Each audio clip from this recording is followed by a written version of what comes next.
Imagine what's possible when learning doesn't get in the way of life.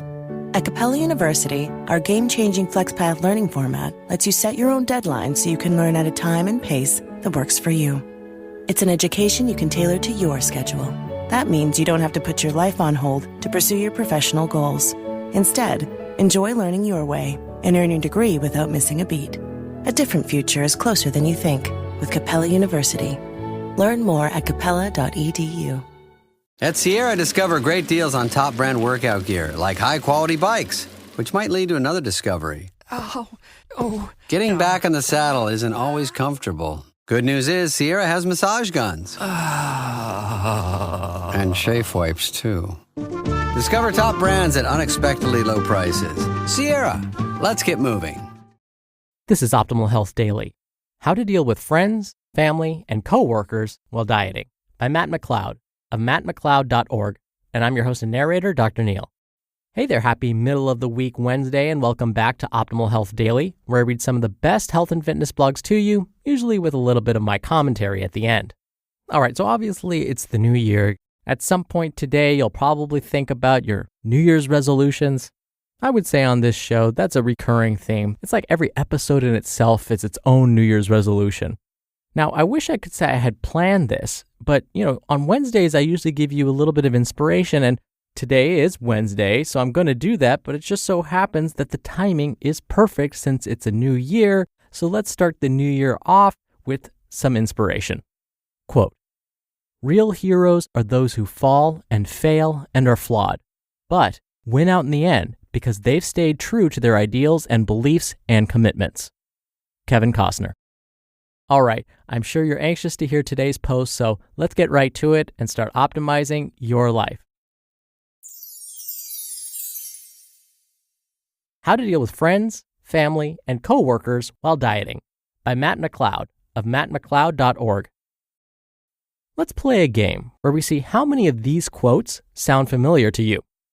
Oh, come on, one bite won't hurt. You need to live a little. Oh, you're getting that? Well, you're going to hate what I'm eating. Don't you ever get tired of eating that? You don't need a diet, you're skinny enough. You look just fine the way you are. Pfft, a salad? I'm going to eat this burger because I love myself. You want some health kick again? We'll see how long this lasts. Since you're listening to this, chances are you care about your health and fitness, at least a little bit. And since you care, chances are very high that you've heard at least one of the aforementioned quotes. Heck, you might have even said one of these quotes at some point in your life, which is forgivable if you've stopped. And if you haven't, well, today is a great day to stop being a douchebag. Nonetheless, dieting and making positive changes to your body is extremely difficult no matter what. But compound that with peer pressure from people around you, and it makes a long-term transformation nearly impossible. Unless you're prepared. And that's what I want to discuss today, especially because there's no shortage of office parties, dinners out, and family gatherings during this time of year. Let's dive in. Here are 4 ways to shield yourself from crappy things people say to you while dieting. Quick disclaimer. The following is written assuming that you're participating in a healthy behavior. If you are over-exercising or being far too restrictive with your diet, there's a good chance that people are worried about you and have valid concerns about your health, and that is a completely different topic. 1. Remember this quote. Between stimulus and response, there is a space. In that space is our power to choose our response. In our response lies our growth and our freedom. Viktor Frankl. I think this quote is so powerful because it's a reminder that you are always in control. In a real-world example, that stimulus he's referring to is coming from your coworker, Janet, who's just used one of the insulting quotes I just mentioned.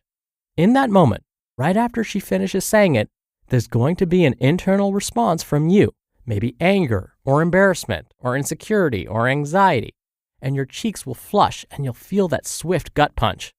But there's also a pause. This is that space between Janet's stimulus and your response to what she just said. In this space, you have 2 choices. 1, say something snarky back and retaliate with anger, which will show your neck to Janet and prove you're weak.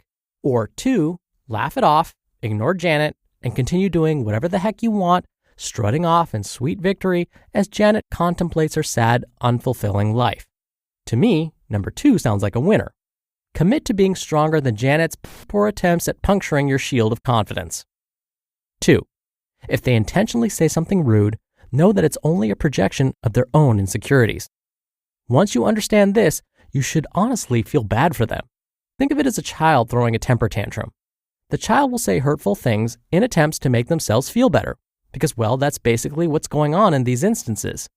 Also remember that they can only hurt you if you let them. This overlaps with the first point, but you have the power when you own up to your own insecurities. The remarks that Janet made wouldn't hurt you if you didn't believe in them, at least just a little bit. It hurts because it exposes our self-proclaimed weaknesses. But here's the thing. We all have insecurities. I know I'm not telling you anything you don't already know, but if you truly believe it, then it's foolish to take these comments so personally. Let them roll off you like a drop of water on a rain jacket. Quote, if anyone tells you that a certain person speaks ill of you, do not make excuses about what is said of you, but answer, he was ignorant of my other faults, else he would not have mentioned these alone. Epictetus, a dead philosopher guy who knew some things. 3. Recognize it's often just genuine ignorance and cut the other person some slack. Sometimes they actually do just care or are worried about you. Look, a lot of these comments are made by people who love us dearly. They just don't always know how to express it appropriately when it comes to making positive comments about our bodies or the foods we're eating or our fitness. For example, let me go on record stating that it's almost never a good idea to tell a guy he's looking skinny or thin or smaller. Many think this is a compliment to someone who works out because thin and skinny equals healthy, at least in their minds. In reality, it's basically like telling someone they look fat.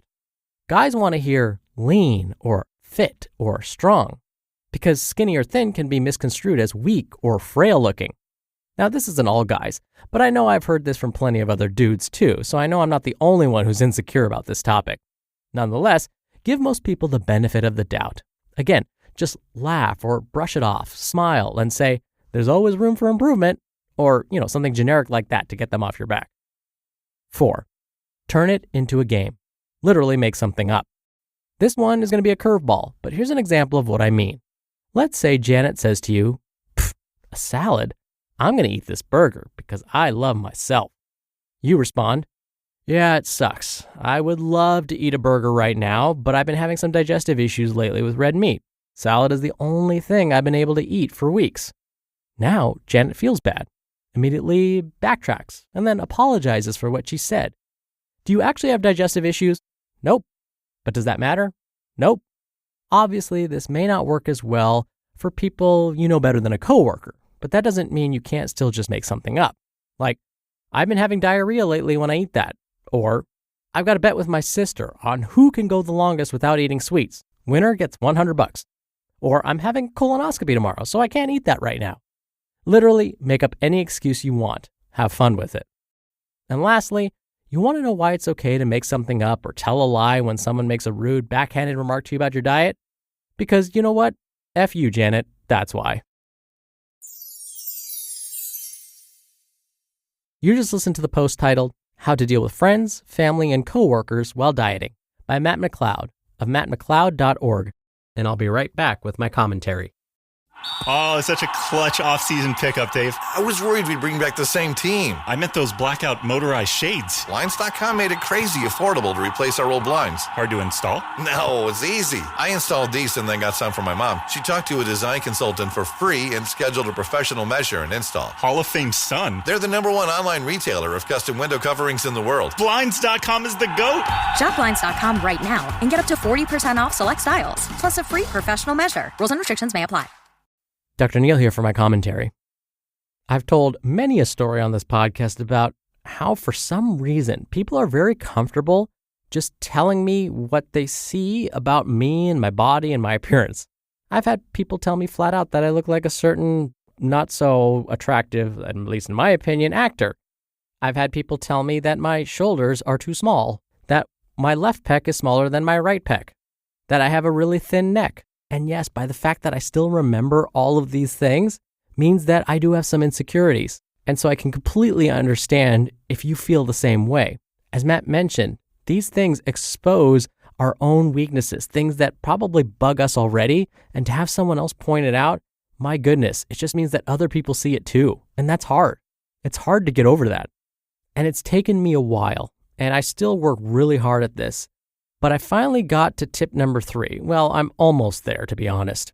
I try and brush it off and say there's always room for improvement. So I love that quote from Matt, because if my left pec is smaller than my right, that probably should be fixed. It's probably going to lead to an injury later if I don't fix that.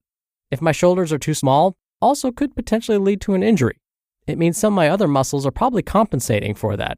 When I was once told that after working out for 5 straight years consistently that I still looked the same as I did 5 years ago, meaning all that hard work didn't change my aesthetic at all, you know what that made me do after I cried? I worked harder. But again, that didn't happen immediately. I had to kind of get over myself first. I had to get to the root of what people were really trying to tell me. And as Matt said, oftentimes it's not coming from a place of jealousy. It's coming from a place of, believe it or not, love and caring. So please don't let these comments derail you. All right, that does it from me for today. I hope you have a great rest of your day. I'll see you back here for tomorrow's show, where your optimal life awaits.